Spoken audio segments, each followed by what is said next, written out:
La supervision, comme je disais, c'est un acte éthique de formation continue. Voilà, on apprend tout le temps, tout le temps, tout le temps. Nous autres aussi, aussi peut-être avec l'âge que j'ai des contacts téléphoniques parfois, etc., avec d'autres collègues pour échanger certaines problématiques qui posent question en tout cas, qui restent un petit peu en suspens. Alors on apprend tout le temps avec les conseils de l'autre, on prend ou on ne prend pas. Mais quelque part, avoir l'avis d'un collègue ou d'un ou une ou deux ou plusieurs collègues est toujours très très bon à prendre dans sa pratique quotidienne. Voilà. Les sujets qu'on aborde, les sujets qu'on doit aborder en supervision, évidemment, analyser la demande. Il y a une demande là-dedans. On vous téléphone, on vous contacte, on vous envoie un mail. Ah, en quoi ça consiste? Alors, nous verrons en détail par après comment déterminer un bon contrat. Il y a un contrat. Le but, le rythme, la durée, la modalité des séances, le coût, l'évaluation périodique, c'est ce que nous allons aborder maintenant. Tout ça, ce sont des étapes qu'il faut pouvoir, en tout cas, bien avoir en tête pour ne rien rater, en tout cas. Voilà, autrement, ça part en vrille rapidement, vous savez. Le cadre travail, travailler en individuel, en groupe, en équipe, voilà. La problématique du patient, c'est important. La problématique du patient est essentielle avant d'arriver à la solution. Il ne faut pas non plus trouver des solutions rapides comme certains font, comme ça. Vous devez faire ça. Non, il y a d'abord à bien élaborer, bien mijoter. Ce que la personne vous présente dans un premier temps n'est qu'une présentation de surface. Il faut aller en profondeur, gratter un peu derrière. En psychanalyse, l'inconscient, parfois, doit un peu tâcher de se dévoiler, je dirais, quelque part. Qu'est-ce qui se cache derrière le discours du patient? Ou qu'est-ce que le patient ne peut pas vous dire? N'est pas prêt à vous dire aussi, peut-être. Donc, il est essentiel de laisser le temps au temps que les choses se fassent de manière normale, je dirais, avec du temps de réflexion, du temps d'élaboration, du temps de repos et de reprise un petit peu de la parole. Il y a des rappels de psychopathologie qu'on appelle. La psychopathologie, bien sûr, fait partie de nos traits de structure de personnalité. Il faut bien avoir ça en tête, du moins ceux qui travaillent dans la clinique, du moins. Les outils de diagnostic différentiel. Ah, on a une pratique, une série d'outils qui permet d'affiner nos diagnostics, comme ça en thérapie, mais en supervision également. On doit inciter nos supervisés, voir un petit peu quel est le matériel qu'ils ont à disposition, outre la parole, pour dire d'affiner leur appréciation des symptômes et du diagnostic de la personne. Les outils sont multiples, hein, vous savez, il y a le MMPI 2, par exemple, qui est très bien, surtout la version réformée, la version révisée, disons, qui est un outil de diagnostic de personnalité avec 42 indicateurs particuliers de dysfonctionnement ou de bon fonctionnement. Nous avons des indicateurs, en tout cas, voilà. C'est très bien fait. Le MPI2, c'est un outil, en tout cas, objectif auquel la personne se soumet pour pouvoir raffiner sa compréhension. Voilà. Ah ben, ça, c'est conscient. C'est la personne qui répond sur des questionnaires, des propositions. N'oublions pas également qu'il y a d'autres outils, les enfants en bas âge, le dessin d'enfants, le pâte noir, le CAT, il y en a toute une série qu'on peut utiliser à cet âge-là. La dynamique familiale également, il y a d'autres outils. Nous avons également le Rorschach, l'enfance, l'adolescence, la vie adulte, qui est un outil projectif plus inconscient. Nous avons le thématique le TAT, à Perception Test, qui est aussi très utile pour comprendre la dynamique relationnelle, triangulaire ou pas, des personnes. Donc voilà, il y en a, tout ça, c'est des choses qui font partie de la formation et qu'il est parfois utile de savoir l'existence pour demander à quelqu'un d'autre de le faire. Je pense également aux outils de développement cognitif, les batteries de Wechsler non plus, c'est aussi intéressant de connaître un peu le niveau, la référence, le positionnement de l'enfant, de l'adolescent, de l'adulte par rapport à ces groupes de pairs. Voilà, c'est les batteries de QI.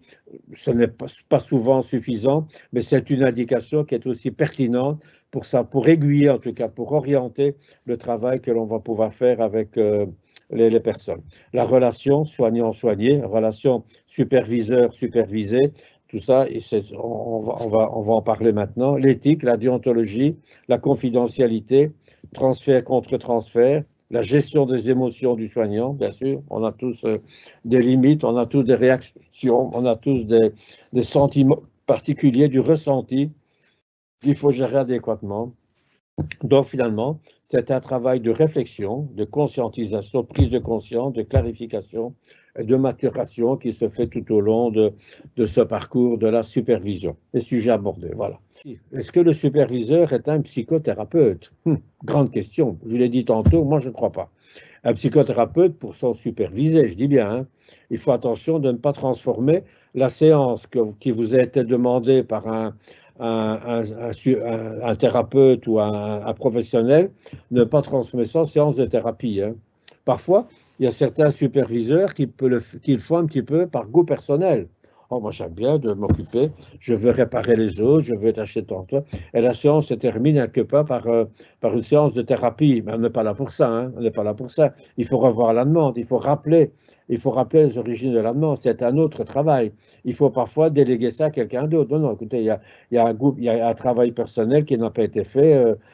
Voilà, la demande ne me paraît pas la plus raisonnable possible. Pourquoi? Parce que le supervisé peut être touché par son côté supervisé, c'est d'abord un psychothérapeute. Je prends l'exemple de la clinique ici, mais ça va là pour d'autres aussi. Par un point de sensibilité particulière, par une souffrance personnelle.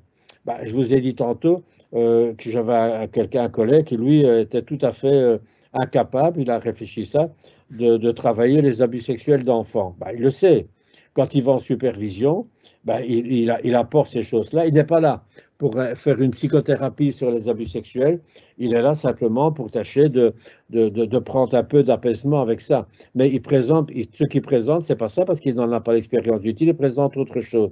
Les choses doivent être dites au départ, en tout cas, voilà. Il faut que le contrat soit clair, qu'on n'arrive pas là pour prendre en charge quelqu'un qui est mal dans sa peau. Alors on réoriente le travail vers autre chose. Alors, voilà. Le psychothérapeute, il y a un psychothérapeute qui quelque part, il demande une supervision, mais quelque part, il camoufle, c'est une démarche thérapeutique. Il faut le savoir. Il faut donc questionner cette chose-là. Hein. Donc, c'est une demande indirecte de travail personnel sur soi. Je mets par supervision interposée. Non. C'est possible, hein? Mais là, c'est pour ça qu'il y a l'entretien, la demande, l'analyse de la demande est très, très importante d'être bien au clair pour ne pas tomber dans ces choses-là. Il y a des glissements, j'appelle ça des glissements. Les besoins du supervisé sont quelque part intéressants, mais il faut regarder également ceux du psychothérapeute, hein, et sans oublier ceux du patient qui va en psychothérapie chez le futur supervisé. C'est des fonctions très différentes. Comment le psychothérapeute qui vient vous demander, vous exposer ses difficultés, ben, comment peut-il lui également gérer son patient là-dedans? Donc, c'est une triangulation là. Tâchez de bien clarifier toutes ces notions. Donc, psychothérapeute, je ne crois pas que c'est le bon terme que l'on peut utiliser quand on reçoit quelqu'un en supervision. Voilà. C'est une aide avec toutes les qualités que ça comporte, mais on n'est pas là pour faire un travail en profondeur, pour remettre en question la pratique, oui, toutes ces choses-là, oui.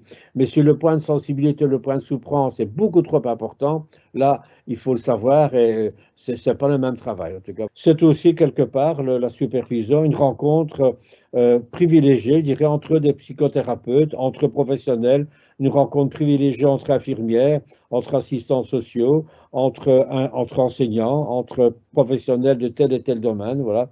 C'est se confronter, quelque part, quand on a quelqu'un d'expérimenté, aux réflexions et aux critiques de ses pairs, voilà, c'est très important. Ce sont des échanges, des discussions de cas qui sont passionnantes, parfois déstabilisantes, comme je l'ai dit. Hein.